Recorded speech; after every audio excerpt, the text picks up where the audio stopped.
Kita balik lagi di perjalanan AS Roma untuk mendapatkan juara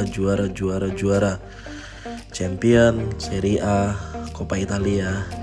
Dan kita mulai dari fitur barunya ada yang baru ya, minta untuk absen. Lucu juga nih. Jadi mungkin kalau misalnya kita nggak ngizinin dia untuk tidak meninggalkan klub, kayaknya dia moralnya juga jadi turun ya. Tapi karena memang kita sebagai pelatih yang baik, ya udah kita izinin aja. Tapi sepengetahuan gue ini kayaknya fitur yang baru tuh, cukup enak juga, cukup bagus juga. Jadi ada pemain-pemain yang minta izin untuk keluar dari tim karena punya sesuatu hal gitu. Jadi ya lumayan seperti itu ya, lumayan seperti aslinya gitu ya. Dan kali ini juga kita berhasil menjual Bryan Cristante. Jadi karena dia juga cukup tua dan juga kita punya Manu Kone di tengah, jadi akan aman lah kalau misalnya kita ditinggalkan sama Bryan Cristante. Lumayan 31 juta, lumayan lah buat nambahin kita beli penyerang baru untuk kedepannya. Dan ya mudah-mudahan kita juga bisa dapat pemain-pemain yang bagus lagi. Dan kita juga dapat tawaran dari Maroko, tapi kayaknya nggak bakal kita ambil deh, karena kita bakal fokus ke negara-negara besar. Kalau negara-negara kayak yang sedang-sedang aja, kayaknya kita bakal susah untuk bersaing di Piala Dunia kan. Dan sekarang kita ada di match day ke-6 atau ke-7. Kita akan berhadapan dengan Inter. Inter sayang banget ya belum dapat lisensi sampai sekarang. Jadi Lambordia dia si Inter ini. Tapi memang walaupun dia belum dapat lisensi yang tepat, belum dapat lisensi yang belum dapat lisensi yang benar dari klubnya, tapi sebenarnya untuk semua pemainnya udah real face semua. Apalagi pemain-pemain kayak Martinez, terus juga tadi Hakan Calhanoglu siapa sih gimana cara bilang itu ya. Terus ada Bastoni itu juga sudah mendapatkan lisensi, jadi semuanya real face gitu ya. Sebagai pemain kunci Lautaro Martinez yang akan kita hadapi pada malam hari ini. Biasalah kalau misalnya lawan tim gede pasti akan sangat amat alot. Untuk 43 menit pertama aja kita sangat sulit banget dapat bola, dan bisa dibilang kita benar-benar dibombardir sama Inter.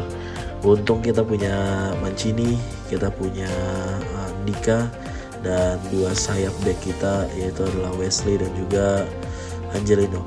Jujur aja kalau misalnya pertandingan gede kayak ini suka buat blunder, entah kayak salah passing, terus juga sliding yang nggak perlu. Itu sering banget gue ngelakuin kayak gitu. Tapi untuk half time lumayan lah, kita tetap megang ball possession, tapi ya gitu mutar, sulit banget untuk dapetin peluang yang benar-benar enak gitu. Jadinya kita kayaknya harus sedikit merombak formasi kita. Terlebih memang sama sekali nggak gerak si Apip, jadi kita harus ganti sama si Becker. Terlebih si Becker ini sebenarnya penyerang yang bisa kita manfaatkan sebagai pemain yang bisa mundur ke belakang dikit gitu, jadi tetap aman. Nah kayak gini ternyata untuk mengalahkan Inter. Jadi bola-bola luncuran tajam itu nggak bisa diantisipasi sama Bastoni dan juga siapa pemain belakangnya tuh ya. Karena mungkin Bastoni dan juga pemain belakang yang satu lagi tuh kayaknya kurang speed untuk cover si Nunes. Jadi Nunes dengan sangat mudah bisa mengelabui kiper daripada Inter. Siapa yang lupa gue kiper Inter tuh sekarang. Dulu gue ingetnya kayak si kiper Inter kayak tiba-tiba lupa gue. Kayak pemain-pemain yang dulu kan, kayak misalnya tiba-tiba kok lupa gue ya. Gue baru ingat kipernya Inter adalah Jan Sommer. Ya lupa lah kalau misalnya udah udah yang kesini-sini tuh kita lupa banget ya kiper-kiper barunya. Nah karena kita udah menang 1-0, bolehlah kita mencoba untuk sedikit bertahan tetapi tetap menyerang, dan kita mengandalkan wing play sama counter attack. Jadi walaupun kita punya 5 back, tapi 3 back sayap kita 2 back sayap kita itu akan tetap masuk ke pertahanan lawan. Jadi bisa sangat menyulitkan pertahanan lawan, dan kita tetap punya kita tetap punya keseimbangan dalam bertahan dan juga menyerang gitu. Terlebih jadi pemain-pemain kita itu pemain tengah kita itu bakal jadi lebih banyak. Kayaknya kalau buat teman-teman yang mau punya golnya kayak gitu lagi baru ganti formasi golnya kayak gitu, ada apa dengan kamu Yann Sommer? Baru dibilang kiper yang cukup bagus tadi karena bisa bisa membuat penyerang kita buntu, dan juga kombinasi back yang cukup bagus, tapi kena blunder juga. Ya lumayan lah, gol-gol kayak gitu yang penting tetap bisa membawa kita menang apapun prosesnya, yang penting bisa gol. Itu dia super sub kita, Sheraldo Becker. Jadi memang si Sheraldo Becker ini cukup lumayan enak sih, punya tendangan yang cukup keras, kecepatan yang juga di atas rata-rata. Jadi kita bisa taruh dia di di sayap penyerangan, ataupun kita bisa taruh dia di penyerang lubang gitu. Jadi sangat amat enak. Udah di menit 89, kayaknya kita bakal menang 2-0 untuk partai ini. Lumayan di match day ke-7 atau ke-6 gue lupa. Jadi lumayan kita bisa nabung untuk mengejar ketertinggalan kita dari klasemen yang pertama, itu adalah Napoli. Jadi Napoli masih jadi kapolista sementara untuk 7 pertandingan ini, dan benar kita menang 2-0. Kita lihat nanti siapa yang bakal jadi pemain terbaik buat pertandingan ini. Kayaknya sih si Becker ya, karena si Becker kan benar-benar tuh 1 tendangan 1 gol, dan masuknya dia lumayan cukup membuat kerepotan lini pertahanan Inter. Jadi dan ini dia sampai ke week ke berapa nih? Ke-10. Week ke-10 kita bisa week ke berapa ini? Week ke-9 ya? Ya, week ke-9. Week ke-9 ini kita ada di peringkat 3 bahkan. Kita ada di peringkat 3 di bawah Napoli dan juga Milan. Dan setelah ini kita bakal lawan Milan. Mari kita buat pertandingan yang bagus untuk kita bisa menjadi peringkat pertama di match day ke-10 ini.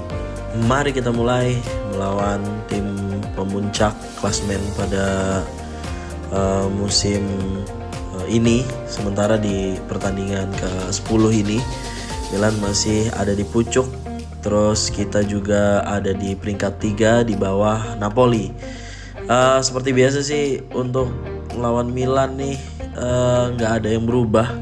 Kita tetap punya Nunes, tetap punya Dobbik, walaupun sebelumnya di pertandingan sebelumnya tuh nggak tahu kenapa si Dobbik ini lagi susah banget dapat supply. Kayaknya sih mungkin si klub daripada yang kita lawan nih itu kayak punya satu treatment sendiri untuk mematikan serangan kita dari si Dobbik gitu. Jadi Dobbik tuh kadang-kadang benar-benar terkunci gitu. Bahkan kadang-kadang si Dobbik tuh ini dia. Tapi kalau lawan Milan ternyata nggak terkunci guys. Nggak tahu kenapa. Tiba-tiba nih kita lihat nih, golnya cuma 3 dari 8 pertandingan, golnya cuma 3. Beda sama Nunes yang punya gol mungkin di atas 5 kali ya. Padahal sebenarnya kita naro Dobbik ini adalah sebagai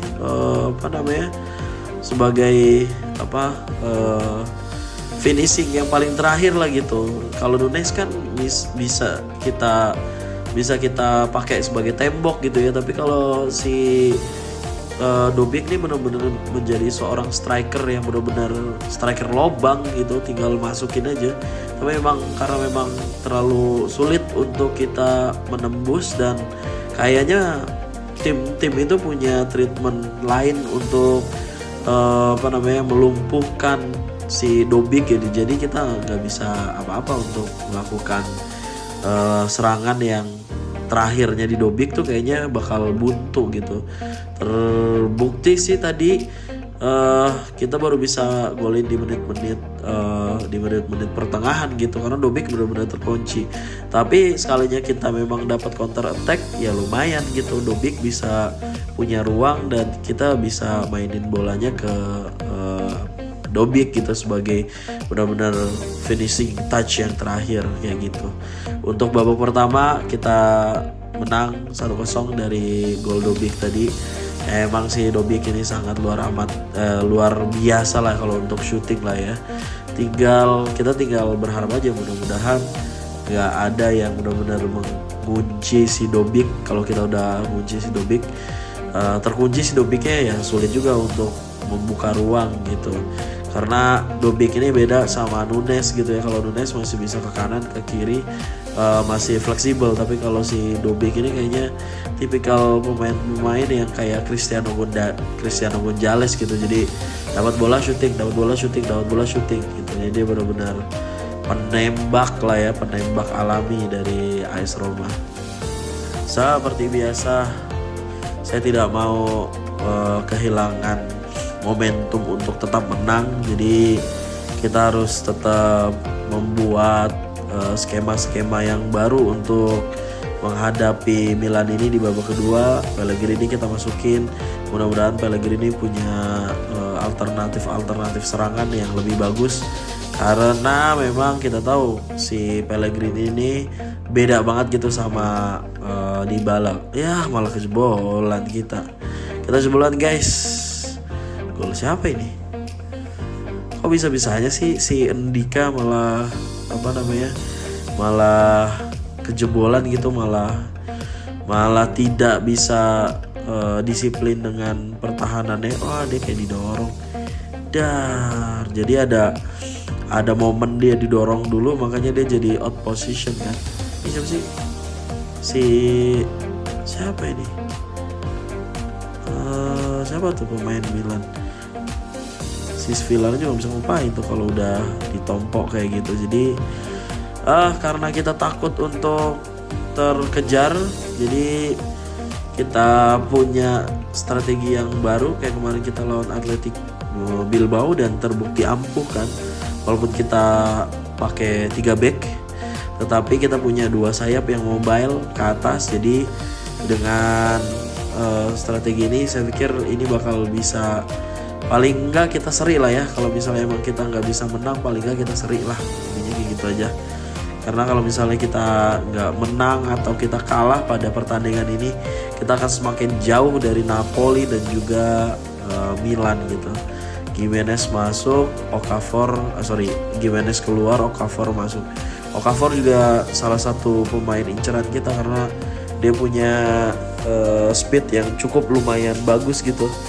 Tapi kemarin akhirnya kita malah memilih untuk Serrado Becker, dan lumayan juga kan. Becker juga nggak Nah itu dia.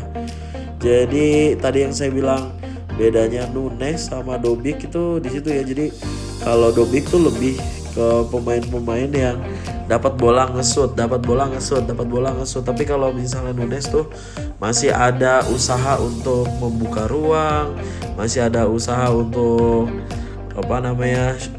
lari gitu. Dan ya ini adalah salah satu duet yang cukup menyempurnakan satu sama lain. Dobik dengan shootingan yang keras, dan si Nunes tuh 6 gol dari 7 pertandingan. Itu tandanya memang si Dobik benar-benar dikunci sama back lawan gitu. Dan ya kita nggak bisa ngapain kalau udah kayak gitu. Tapi alhamdulillahnya kita punya sayap yang juga produktif. Dan ya kadang-kadang sih kalau Dybala, nggak tahu kenapa Dybala juga lagi kurang banget nih untuk kita bisa ngelihat gol-golnya. Dan kita punya sontekan dari Angelino. Selesai sudah AC Milan 3-1. Semuanya udah pada tiduran, itu pertanda kalau nyerah, aku nyerah. Tadi kita bilang ya, walaupun memang kita punya dan kita ganti formasinya menjadi 5-2-1-2 ya.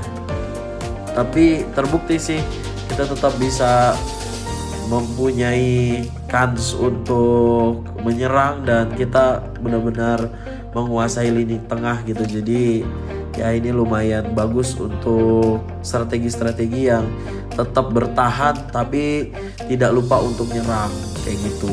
Untuk pertandingan kayak seperti ini, pertandingan gede yang mempertaruhkan klasmen, kayaknya wajib banget untuk benar-benar membeli formasi yang tepat gitu. Kapan kita harus bertahan, kapan kita harus menyerang, dan kapan kita harus menyerah gitu. Tadinya gue kan mau nyerah karena takutnya kebobolan atau kalah gitu kan, tadi udah 1-1, tapi alhamdulillahnya dengan kita menang di lini tengah, jadi kita bisa menguasai pertandingan. Itu aja buat episode kali ini. Ciao.